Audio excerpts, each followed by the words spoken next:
Hello friends, क्या हाल चाल है। उम्मीद करता हूँ कि आप सब अच्छे होंगे। मैं टेक्निकल विशाल आज फिर से एक नए वीडियो में आपके सामने आ गया हूँ। आज का टॉपिक है कि कोशिका सेल के बारे में आज हम लोग पढ़ेंगे। आज मैं बहुत ही एकदम आसान तरीका से आपको ये चैप्टर कवर करवाऊंगा। इस चैप्टर से मैं आपको बता दूं कि बिहार पुलिस के एग्जाम में 2 से 3 क्वेश्चन, कभी कभी 2-3 क्वेश्चन जरूर पूछता है। मतलब क्वेश्चन तो हर बार रहता है, लेकिन कभी 2 कभी 3 ऐसे करके रहता है। तो इसलिए सोचा कि मैं सबसे पहले कोशिका चैप्टर को ही कंप्लीट करवा दूं। अभी मद्य निषेध की वैकेंसी आई हुई है, उसमें देखना मैं सभी चैप्टर वाइज यहाँ पे कवर करवाने वाला हूँ। जो इम्पोर्टेंट है वही मैं यहाँ पे कवर करवाऊंगा और इसी से एग्जाम में पूछेगा। तो चलिए दोस्तों, वीडियो को शुरू करते हैं। इससे पहले आपसे एक छोटा सा रिक्वेस्ट है कि यदि आप चैनल पे पहली बार आए हैं तो चैनल को सब्सक्राइब कर लीजिए और वीडियो को लाइक और अपने दोस्तों में शेयर करें। तो चलिए लेट्स स्टार्ट द वीडियो। तो अब हम यहाँ पे देखेंगे कोशिका को हम इंग्लिश में सेल बोलते हैं। तो कोशिका को हम देखेंगे कि कोशिका के अध्ययन को क्या कहते हैं। तो कोशिका के अध्ययन को साइटोलॉजी, खोज एवं जनक रॉबर्ट हुक 1665 ईस्वी में जीवित कोशिका की खोज एंटनी वान ल्यूवेनहॉक ने किया था।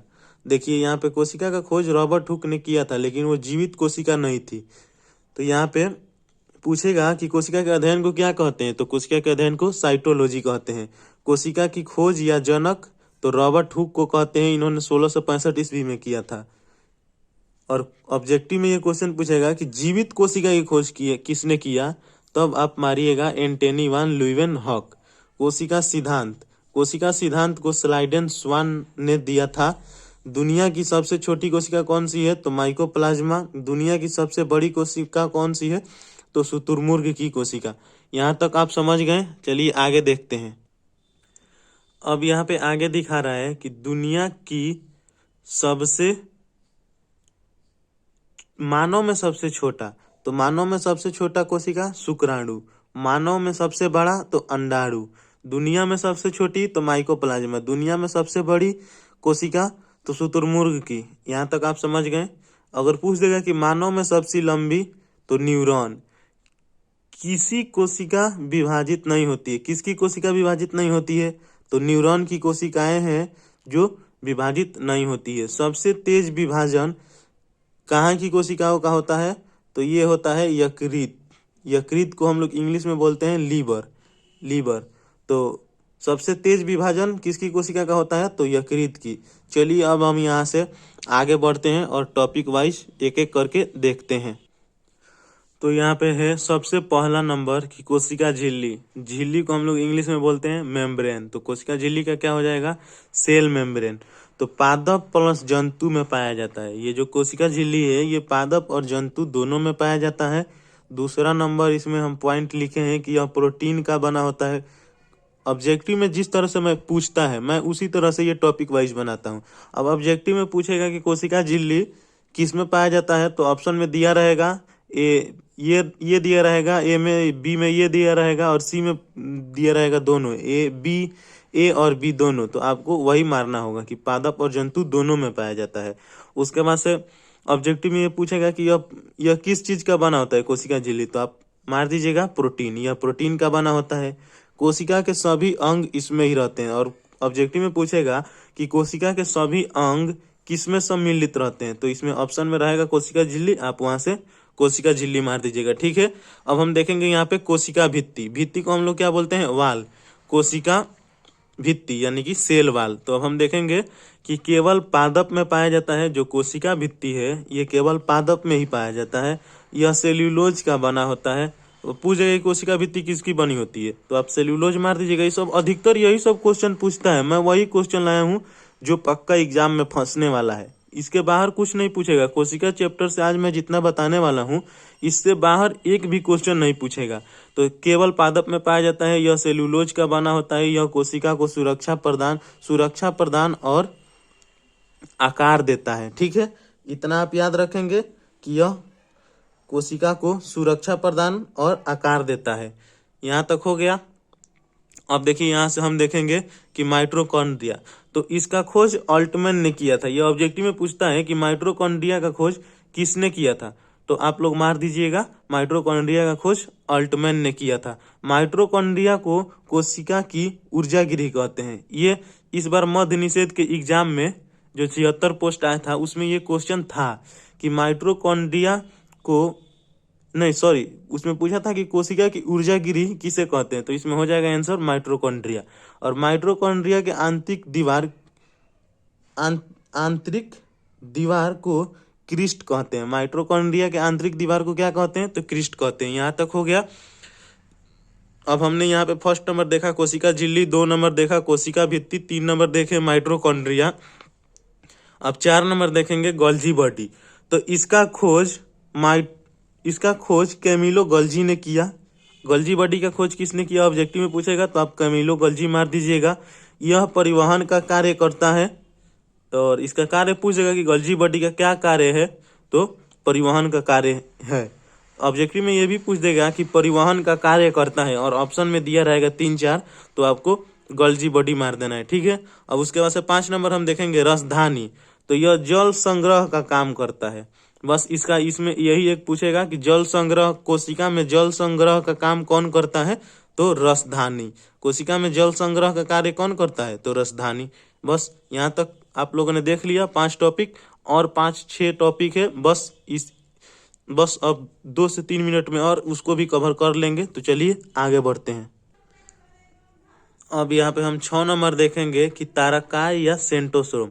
तो इसका खोज बोबरी ने किया था, तारकाय, और इसको इंग्लिश में हम लोग क्या बोलते हैं, तारकाय को इंग्लिश में बोलते हैं सेंट्रोसोम। इसका खोज बोबरी ने किया था। यह विभाजन अर्थात पुनः निर्माण में सहायक होता है। यानी कि जब कोशिका विभाजन होगा तो जब कोशिका टूटता है तो वो एक नया रूप ले लेता है। मान लीजिए कि एक कोशिका टूटा 100 भागों में, अब वो 100 कोशिका बना देगा। तो ये काम कौन करता है, तो तारकाय या सेंट्रोसोम। तो इसकी खोज बोबरी ने किया था। यह कोशिका विभाजन अर्थात पुनः निर्माण में सहायक होता है। यानी कि जब कोशिका का विभाजन होगा तो समझ जाइएगा कि यह कोशिका का पुनः निर्माण हो रहा है। यह सबसे ज्यादा यकृत और ब्रेन में नहीं होता है। यह सबसे ज्यादा यकृत में और यह सबसे ज्यादा ब्रेन में पाया जाता है, ठीक है, और ब्रेन में नहीं होता है। तारकाय या सेंट्रोसोम की जो कोशिकाएं पाई जाती है इस प्रकार की, ये सबसे ज्यादा यकृत में तो होते हैं, क्योंकि सबसे ज्यादा कोशिकाएं किसकी विभाजित होती है, तो यकृत की कोशिकाएं। लेकिन ब्रेन यानी कि न्यूरॉन ब्रेन में नहीं होता है। तो चलिए यहाँ तक आप लोग जान गए। 7 नंबर टॉपिक देख। अब हम यहाँ पे 7 नंबर देखेंगे कि अंतःप्रद्रव्य जालिया इंडोप्लाज्मिक रेटिकुलम। यह आंतरिक कंकाल और आंतरिक सहायता देता है। इसमें ये एक टॉपिक हो गया, ये एक पॉइंट हो गया कि यह आंतरिक कंकाल और आंतरिक सहायता देता है। यह दो की होती है, चिकनी वसा और खुरदरी प्रोटीन, ठीक है। तो अब यहाँ पे समझ लीजिए, यहाँ पे यानी कि ये 2 प्रकार की होती है। मैं शॉर्ट में लिखा हूँ बहुत, कि आप लोग छोटा छोटा टॉपिक करके याद कर लीजिए कि यह दो प्रकार की होती है। एक चिकनी होती है, तो जो चिकनी होती है वो वसा की बनी होती है। वसा आप ऐसे भी याद रख सकते हैं कि वसा चिकना होता है ना, वसा चिकना होता है। तो एक हो गया चिकनी और दूसरी हो गई खुरदरी। तो चिकनी वसा की बनी होती है और खुरदरी प्रोटीन। कोई भी प्रोटीन वाला चीज होता है तो वो खुरदरा होता है ना, चिकना थोड़ी ना होता है। तो आप ऐसे याद रखिएगा कि अंतःप्रद्रव्य जालिका 2 प्रकार की होती है, चिकनी और खुरदरी। चिकनी वसा की बनी होती है और खुरदरी प्रोटीन की बनी होती है। अब राइबोसोम 8 नंबर पॉइंट है राइबोसोम। तो इसका खोज पैलाडे ने किया था। जो वैज्ञानिक ने किया था उसका नाम क्या था, तो पैलाडे। इसका खोज पैलाडे ने किया था। यह प्रोटीन निर्माण करता है, इसलिए इसे प्रोटीन की कारखाना भी कहते हैं। देखिए अब यहाँ पे ये भी बहुत इंपॉर्टेंट क्वेश्चन है कि प्रोटीन की फैक्ट्री या प्रोटीन की कारखाना किसे कहते हैं। तो आप यहाँ पे लिख लीजिएगा राइबोसोम। राइबोसोम को प्रोटीन की कारखाना कहते हैं। और क्यों कहते हैं, क्योंकि यह प्रोटीन का निर्माण करता है। इसका खोज पैलाडे ने किया था। चलिए अब हम 9 नंबर देखते हैं। 9 नंबर है केंद्रक। केंद्रक को इंग्लिश में बोलते हैं हम न्यूक्लियस। तो इसका खोज 1831 में रॉबर्ट ब्राउन ने किया। न्यूक्लियस यानी कि कोशिका न्यूक्लियस यानी कि केंद्रक, इसका खोज 1831 में रॉबर्ट ब्राउन ने किया। इसे कोशिका का ब्रेन और नियंत्रक कहते हैं। केंद्रक के अंदर क्रोमोसोम, डीएनए, आरएनए और जीन पाया जाता है।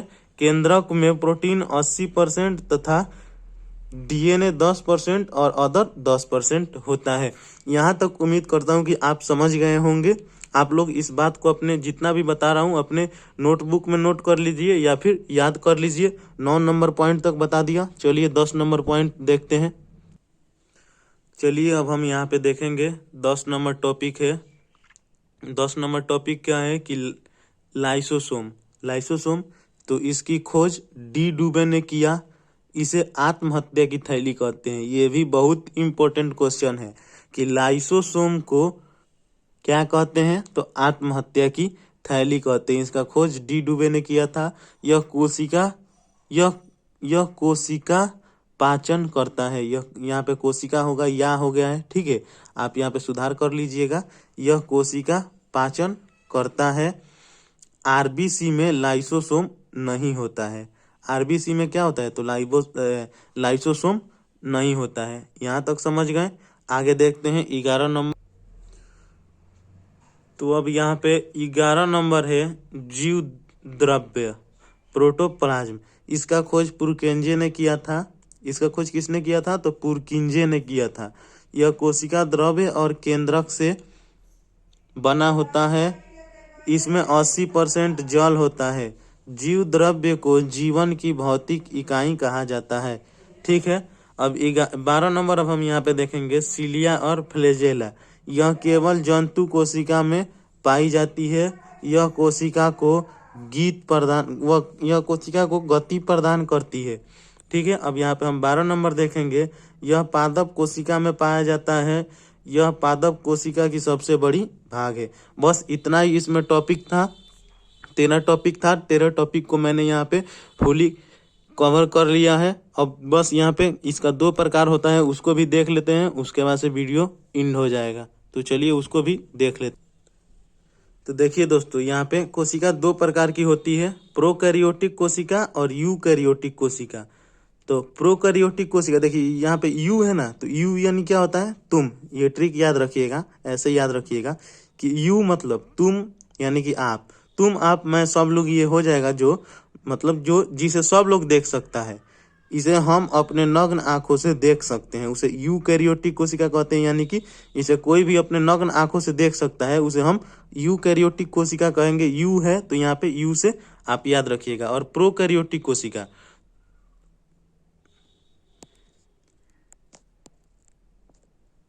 प्रोकैरियोटिक कोशिका तो इसे नग्न आंखों से नहीं देख सकते हैं। इसे नग्न आंखों से हम नहीं देख सकते हैं, इसे प्रोकैरियोटिक कोशिका कहेंगे। तो चलिए दोस्तों, आज के वीडियो में बस इतना ही, और मिलते हैं फिर एक अगले वीडियो में। तब तक के लिए thanks for watch my video. यदि वीडियो आपको हेल्पफुल लगा हो तो दोस्तों चैनल को सब्सक्राइब कीजिए। थोड़ा सा आज स्टैंड मेरा गड़बड़ था, इसलिए आपको थोड़ा सा प्रॉब्लम का फेस करना पड़ा होगा। इसके लिए मैं आपसे क्षमा चाहता हूँ। फिर से कल मेरा एक नया स्टैंड आ जाएगा, उसके बाद से कोई गड़बड़ नहीं होगा। तो चलिए दोस्तों, मिलते हैं फिर एक नए वीडियो में। लेकिन आपसे ये छोटा सा रिक्वेस्ट है कि चैनल को सब्सक्राइब करके वीडियो को लाइक कीजिए और अपने दोस्तों में शेयर कीजिए, और कमेंट कीजिएगा कि आपको ये वीडियो कैसा लगा और आपको किस टॉपिक में डाउट है, मैं उस टॉपिक को लाऊंगा। तो thanks for watch my video.